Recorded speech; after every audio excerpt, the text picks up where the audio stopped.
જય સ્વામિનારાયણ. સહજાનંદ વિદ્યાલયના video lecture શિક્ષણમાં આપ સર્વ વિદ્યાર્થી મિત્રોનું હાર્દિક સ્વાગત છે. ધોરણ 12 રસાયણ વિજ્ઞાન પ્રકરણ 7નો આપણે અભ્યાસ કરી રહ્યા છીએ.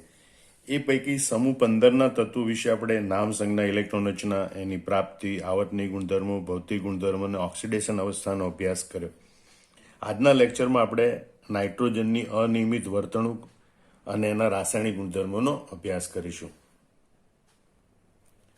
આપણે જાણીએ છીએ કે ભાઈ એસ અને પી વિભાગના તત્વોમાં દરેક સમૂહનું પહેલું તત્વ એ અન્ય તત્વો કરતાં કેટલાક ગુણધર્મોમાં જુદાપણું દર્શાવે છે, જેને તેના અનિયમિત ગુણધર્મો કહેવાય.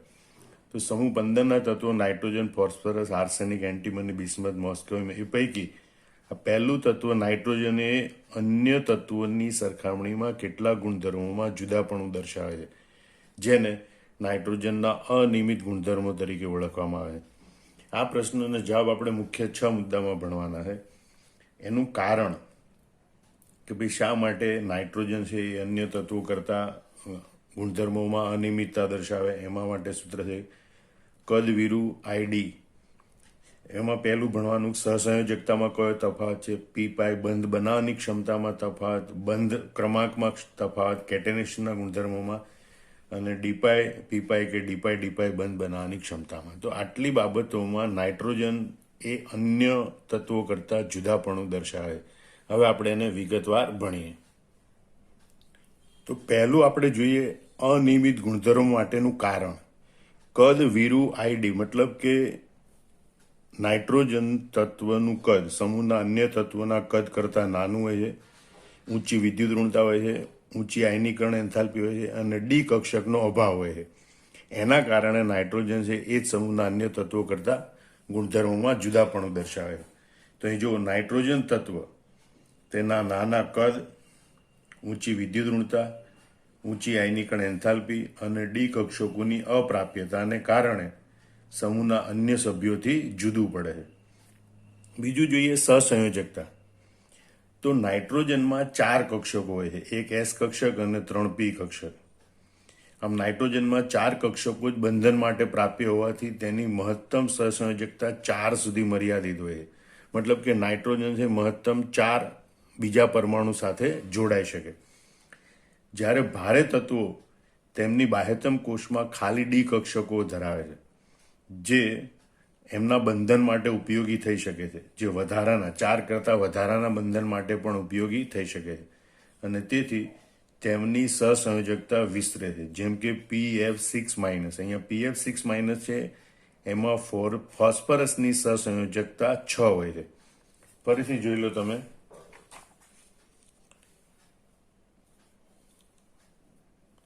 કે ભાઈ નાઇટ્રોજન છે એમાં ડી કક્ષક નથી, એક એસ કક્ષક અને 3 પી કક્ષક, એમ કુલ 4 કક્ષકો હોય. પી પ્રકારની 3 કક્ષકો હોય અને એસ પ્રકારની 4 કક્ષકો હોય, એટલે નાઇટ્રોજનની મહત્તમ સંયોજકતા 4 હોય. જ્યારે અન્ય બધા તત્વો છે એમાં ખાલી ડી કક્ષકની હાજરી હોય. 3s 3p 3d0 3d0 ખાલી કક્ષક હોય, 4s 4p 4d0, 5s 5p 5d0, 6s 6p 6d0. આમ અન્ય તત્વોમાં બહારની ડી કક્ષક ખાલી હોય છે. ખાલી ડી કક્ષકનો ઉપયોગ વધારાના બંધન માટે આ તત્વો કરી શકે, અને માટે ભારે તત્વો છે એની સહસંયોજકતા વિસ્તરે છે, એટલે તેઓ 4 કરતાં પણ વધુ સહસંયોજકતા દર્શાવે છે. ફરીથી જોઈ લો, નાઇટ્રોજનમાં 4 કક્ષકો જ બંધન માટે પ્રાપ્ય હોવાથી તેની મહત્તમ સંયોજકતા 4 સુધી મર્યાદિત હોય છે. જ્યારે ભારે તત્વો અથવા તો એમ કહેવાય કે જ્યારે અન્ય તત્વો એમની બાહ્યતમ કોષમાં ખાલી ડી કક્ષકો ધરાવે કે જે બંધન એટલે કે સહસંયોજકતા માટે ઉપયોગી થઈ શકે, અને તેથી તેમની સહસંયોજકતા વિસ્તરે છે અને 4 કરતાં વધુ સહસંયોજકતા દર્શાવે. જેમ કે PF6-, એમાં ફોસ્ફરસની સહસંયોજકતા 6 હોય છે. હવે આપણે પીપાઈ બંધ બનાવવાની ક્ષમતા વિશે વિચારીએ.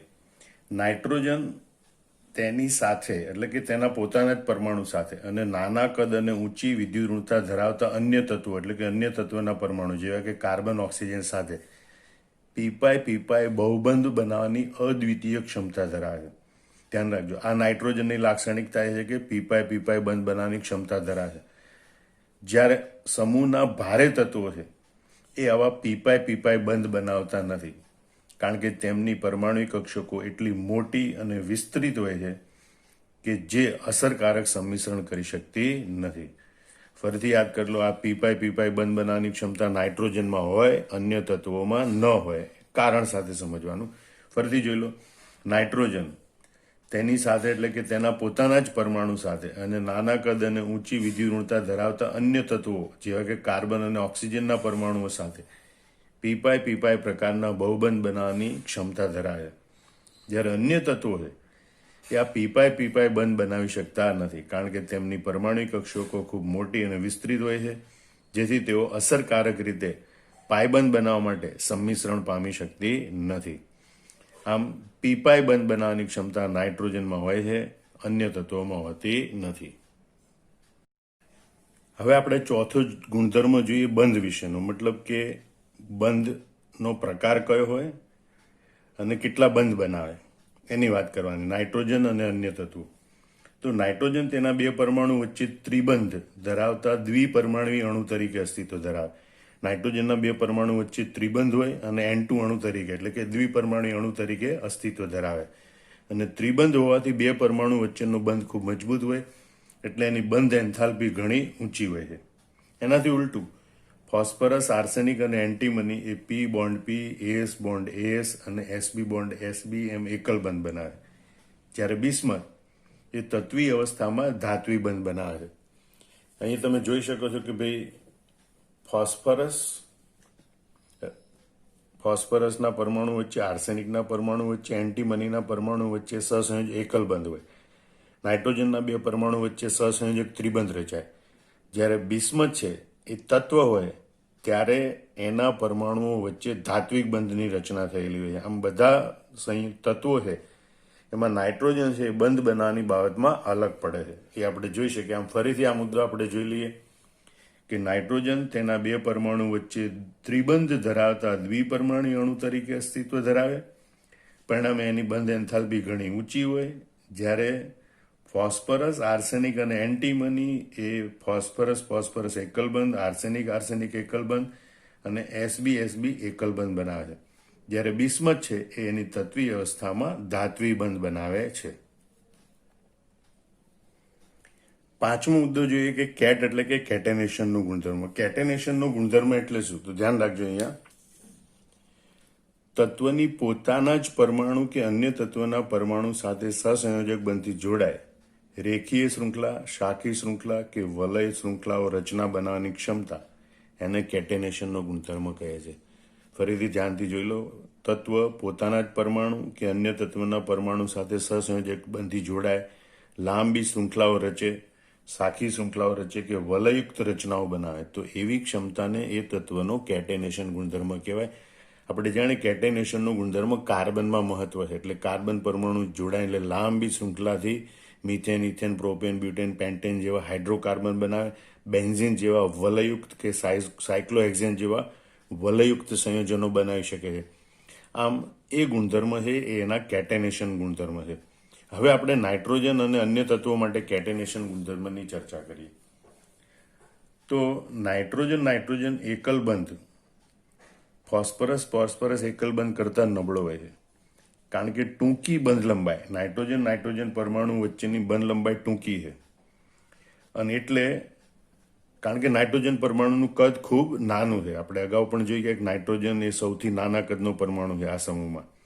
કદ નાનું છે એટલે નાઇટ્રોજનના પરમાણુ નજીક ગોઠવાય અને એટલે એ બે પરમાણુ વચ્ચે ટૂંકી બંધ લંબાઈને લીધે અબંધકારક ઇલેક્ટ્રોનનું આંતર ઇલેક્ટ્રોની અપાકર્ષણ વધે. અપાકર્ષણ વધે એટલે નાઇટ્રોજન એકલબંધ નબળો બને અને પરિણામે નાઇટ્રોજનમાં કેટેનેશન વલણ નબળું હોય છે. એટલે કે નાઇટ્રોજનના અનેક પરમાણુ જોડાઈને શૃંખલાઓ બનાવે કે વલયો બનાવે એવું બહુ જોવા મળતું નથી. કાર્બનની સરખામણીમાં એનો કેટેનેશનનો ગુણધર્મ નબળો હોય છે. જ્યારે અન્ય તત્વો છે ફોસ્ફરસ, આર્સેનિક, એન્ટીમની, એમાં થોડા પ્રમાણમાં કે વધારે પ્રમાણમાં કેટેનેશનનું વલણ આના કરતાં પ્રબળ જોવા મળે છે. આમ ફરીથી યાદ રાખી લો, નાઇટ્રોજન એકલબંધ એ ફોસ્ફરસ એકલબંધ કરતાં નબળો હોય છે, કારણ કે એને ટૂંકી બંધ લંબાઈ છે. એના લીધે અબંધકારક ઇલેક્ટ્રોનનું આંતર ઇલેક્ટ્રોની અપાકર્ષણ વધે અને પરિણામે નાઇટ્રોજનમાં કેટેનેશનનું વલણ નબળું હોય છે, જ્યારે અન્ય તત્વોમાં એના કરતા પ્રમાણમાં કેટેનેશનનું વલણ પ્રબળ હોય છે. હવે આપણે એની પછીનો મુદ્દો જોઈએ, ડીપાઈ બંધ બનાવવાની ક્ષમતા. તો એ નાઇટ્રોજનમાં ડીપાઈ બંધ બનાવવાની ક્ષમતા હોતી નથી, અન્ય તત્વોમાં ડીપાઈ બંધ બનાવવાની ક્ષમતા હોય. જો પીપાઈ અને ડીપાઈમાં તફાવત, નાઇટ્રોજન પીપાઈ બંધ બનાવી શકે, અન્ય તત્વો પીપાઈ બંધ ન બનાવી શકે. નાઇટ્રોજન ડીપાઈ બંધ ન બનાવી શકે, અન્ય તત્વો ડીપાઈ બંધ બનાવી શકે. તેના માટે આપણે જોઈએ નાઇટ્રોજનના રસાયણ વિજ્ઞાનને અસર કરતું બીજું પરિબળ એ એની સંયોજકતા કોષમાં ડી કક્ષકોની ગેરહાજરી છે. અને ડી કક્ષકો ગેરહાજર છે એટલે તેની સહસંયોજકતા 4 સુધી જ મર્યાદિત રહે, અને તેથી નાઇટ્રોજન છે એ ડીપાઈ બંધ બનાવી શકતો નથી. જેવી રીતે ભારે તત્વો છે એ આ ડીપાઈ બંધ બનાવી શકે છે. દાખલા તરીકે આપણે જોઈએ કે R3P double bond O, R3P double bond CH2, એમાં આપણને ડીપાઈ પીપાઈ બંધ જોવા મળે. ઉદાહરણ આપીને તમે સમજો કે ભાઈ R3P ડબલ બોન્ડ હોય તો ફોસ્ફરસનો પરમાણુ ઓક્સિજન સાથે ડબલ બોન્ડથી જોડાયેલો છે. એમાં પહેલો બંધ સિગ્મા છે, બીજો બંધ પાઈ બંધ છે. આ પાઈ બંધની રચના છે કઈ રીતે થાય? તો કે આ P ડબલ બોન્ડ ઓમાં જે પાઈ બંધ રહેલો છે એ ડીપાઈ બંધ છે, સોરી ડીપાઈ પીપાઈ બંધ છે. એ ફોસ્ફરસ પરમાણુની ડી કક્ષક અને ઓક્સિજન પરમાણુની પી કક્ષક એના સંમિશ્રણથી રચાય, એટલે એને ડીપાઈ પીપાઈ બંધ કહેવાય. એ પાઈ બંધ ખરો, પણ એક પરમાણુની ડી કક્ષક અને બીજા પરમાણુની પી કક્ષકનું સંમિશ્રણ થાય એટલે રચાતો બંધ છે, એટલે એને ડીપાઈ પીપાઈ બંધ કહે છે. આમ R3P ડબલ બોન્ડ ઓમાં P અને O વચ્ચેનો જે પાઈ બંધ છે એ ડીપાઈ પીપાઈ બંધ છે. એ ફોસ્ફરસની ડી કક્ષક અને ઓક્સિજનની પી કક્ષક એના સંમિશ્રણથી રચાતો બંધ છે. એ જ રીતે R3P ડબલ બોન્ડ CH2 અહીંયા આપેલું છે બીજું, તો એમાં પણ જે ડીપાઈ પીપાઈ બંધ રચાય, બીજો જે પાઈ બંધ રચાય, એ પાઈ બંધ છે એ ફોસ્ફરસની ડી કક્ષક અને કાર્બનની પી કક્ષક વચ્ચે રચાય. એમ ફોસ્ફરસ અને કાર્બન વચ્ચેનો પાઈ બંધ એ ડીપાઈ પીપાઈ બંધ છે, અને એ ફોસ્ફરસની ડી કક્ષક અને કાર્બનની પી કક્ષકના સંમિશ્રણથી રચાય છે.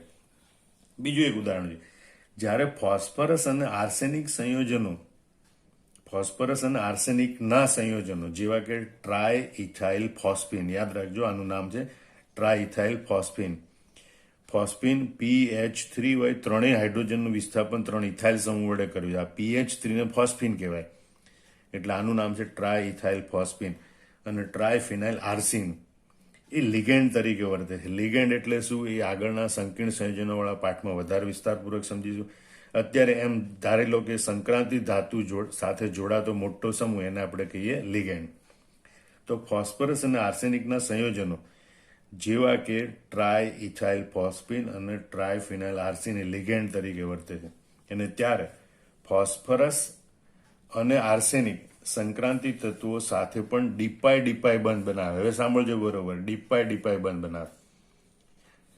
તો અહીંયા ધાતુની ડી કક્ષક જ્યારે આવી રીતે સંયોજન બને ત્યારે આ જ લિગેન્ડ છે એ ધાતુ સંક્રાંતિ ધાતુ તત્વ સાથે જોડાય. તો સંક્રાંતિ ધાતુ તત્વની ડી કક્ષક અને ટ્રાય ઇથાઇલ ફોસ્ફીનમાં રહેલા ફોસ્ફરસની ડી કક્ષક, એ બંને ડી કક્ષકો સામસામે સંમિશ્રણ પામે અને પરિણામે ડીપાઈ બંધ રચાય છે.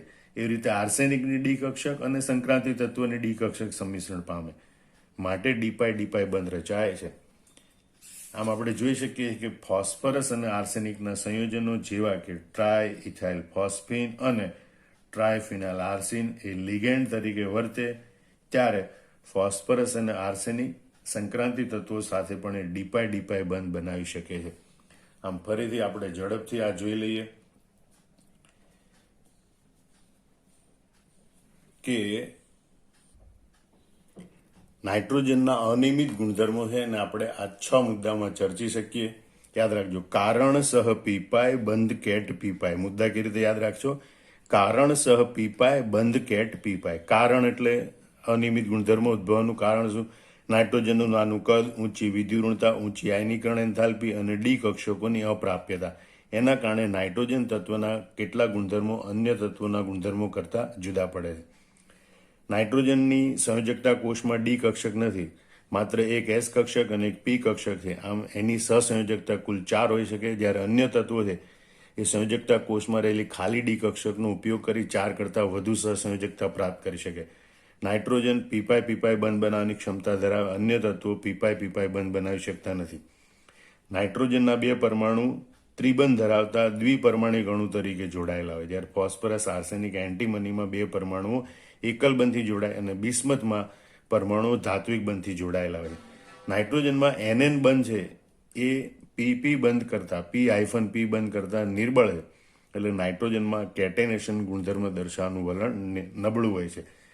જ્યારે નાઇટ્રોજન છે એની સહસંયોજકતા 4 છે, એની પાસે ડી કક્ષકો નથી અને માટે નાઇટ્રોજન તત્વ છે ડીપાઇડ પીપાય કે ડીપાઇડ બંધ બનાવી શકતું નથી, જ્યારે અન્ય તત્વો કે એના સંયોજનો છે એ આ પ્રકારના ડીપાય પીપાય કે ડીપાય બંધ બનાવી શકે છે. આમાં સમગ્ર જવાબ તમારે યાદ રાખી લેવાનો અને મોઢે કરી અને નોટબુકમાં લખી નાખવાનો. જય સ્વામિનારાયણ.